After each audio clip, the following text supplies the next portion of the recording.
इस वीडियो में मैं बात करूंगा स्किन एजिंग पे।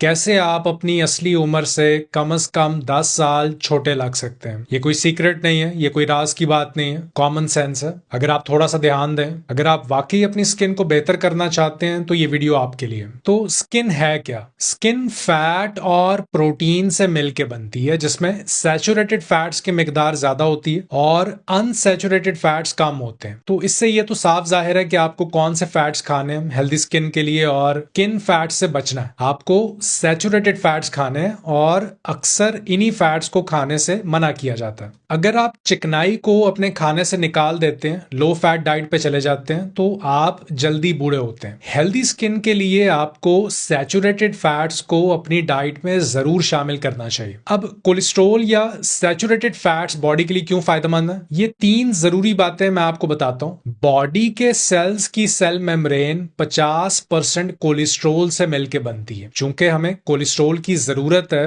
तो बॉडी इसे खुद भी बनाती है और हम इसे अपनी खुराक से भी लेते हैं। दूसरी बात ये कि कोलेस्ट्रोल बॉडी की हेल्प करता है बाइल बनाने में। बाइल वो फ्लूइड है, वो मादा है जो हमारा लिवर बनाता है, और बाइल फिर मदद करता है फैट को और फैट सॉल्युबल विटामिन को जो खाने में मौजूद होते हैं, जो खाने के साथ बॉडी में जाते हैं, इन्हें तोड़ने में और इन्हें जज्ब करने में, एब्जॉर्ब करने में। फिर बॉडी को हार्मोन्स बनाने के लिए भी कोलेस्ट्रॉल की जरूरत होती है, क्योंकि जैसे जैसे आप बूढ़े हो रहे होते हैं वैसे वैसे हार्मोन्स का लेवल जिस्म में कम होने लगता है और आप बूढ़े दिखते हैं। तो ये बहुत जरूरी है कि हार्मोन्स बनाने का रॉ मटेरियल या जो प्रीकर्सर है ये मौजूद हो बॉडी में। इसका रेडिली अवेलेबल होना जरूरी है, तभी हार्मोनल बैलेंस कायम रहेगा बॉडी में, हार्मोन्स की रेशो बैलेंस्ड रहेगी। अब फैट सॉल्युबल विटामिन की बात करें तो स्किन को बेहतर करने के लिए विटामिन ए एक बेहतरीन फैट सॉल्युबल विटामिन है। फैट सॉल्युबल का मतलब होता है ऐसा विटामिन जिसे जिस्म अपनी चर्बी में स्टोर कर लेता है, पानी के साथ जल्दी पेशाब के रास्ते बाहर नहीं निकलता। इस तरह से ये बाकी विटामिन की निस्बत जिस्म में ज्यादा देर तक रुका रहता है और बॉडी इसे जरूरत पड़ने पर इस्तेमाल कर सकती है। अब एपिडर्मिस, डर्मिस,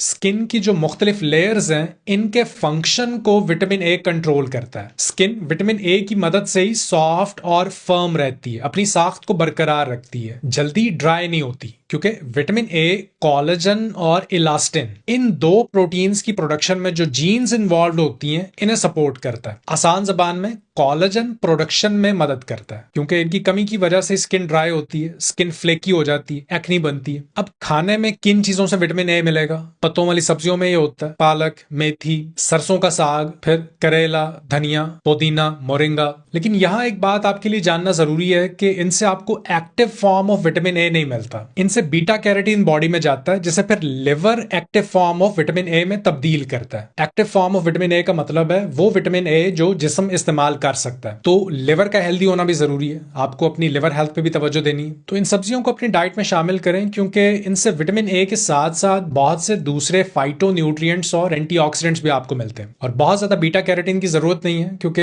ये एक्टिव फॉर्म नहीं है। हमें एक्टिव फॉर्म की जरूरत है, जो मिलता है बटर से, एग योक से, अंडे की जर्दी से, फिश ऑयल से, मछली की अपनी चर्बी से, रहू, पॉम्फ्रेट, ट्राउट, सालमन, या चीज से। प्रोसेस चीज नहीं जो कि किसी मार्ट से मिलती है, ऑर्गेनिक चीज किसी डेयरी फार्म से ली गई या घर में बनाई गई चीज। और फार्मी अंडों की बजाय देसी अंडे अगर ले सकें तो विटामिन ए का ये बेहतरीन सोर्स है। दूसरा फैट सॉल्युबल विटामिन है vitamin E. Vitamin E skin को ऑक्सीडेशन से बचाता है, जिससे एजिंग स्लो डाउन होती है, सनबर्न से बचाता है, और ये पिट्यूटरी हार्मोन्स को रेगुलेट करता है, जिससे स्किन पर रिंकल्स नहीं आते, मेल एंड फीमेल दोनों में। फीमेल्स में जब मेनोपॉज शुरू होता है तो ओवरीज रेस्ट मोड में चली जाती हैं, जिससे हार्मोन्स की प्रोडक्शन वैसी नहीं रहती जैसे पहले थी, जिसकी वजह से पिट्यूटरी ग्लैंड भी स्लो डाउन हो जाता है, यानी हार्मोन्स की प्रोडक्शन कम हो जाती है। तो विटामिन ई यहां पे हेल्प करता है इन हार्मोन्स को रेगुलेट करने में, इनकी रेशो को बैलेंस रखने में, और ये एक और की न्यूट्रिएंट है, बिल्डिंग ब्लॉक है हेल्दी स्किन के लिए। खाने में किन चीजों से विटामिन ई मिलेगा? ऑलिव ऑयल से, नट्स से, सीड से, लीफी ग्रीन्स, सब्ज पत्तों वाली सब्जियों से।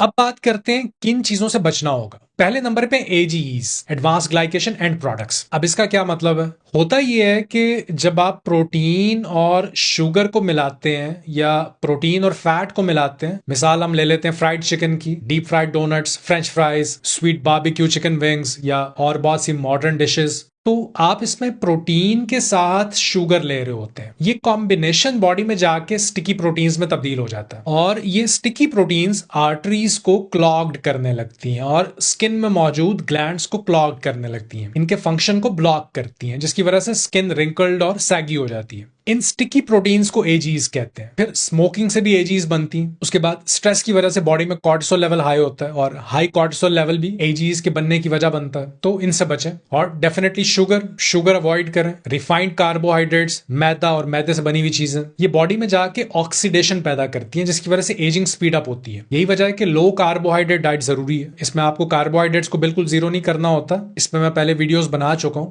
और अगर आप लो कार्बोहाइड्रेट कीटो डाइट के साथ इंटरमिटेंट फास्टिंग को भी मिला लें तो बॉडी का रिपेयरिंग प्रोसेस स्पीड अप हो जाता है। ऑटोफेजी की वजह से नए सेल्स बनते हैं, पुराने सेल्स डिस्कार्ड होते हैं। बॉडी डैमेज प्रोटीन्स को नई प्रोटीन से रिप्लेस करती है, जिससे सिस्टम क्लीन हो जाता है। उम्मीद करता हूं ये वीडियो आपके लिए फायदेमंद साबित हो। आज की वीडियो के लिए इतना ही। हम मिलते हैं नेक्स्ट वीडियो में। अपना ख्याल रखिए। अल्लाह हाफिज।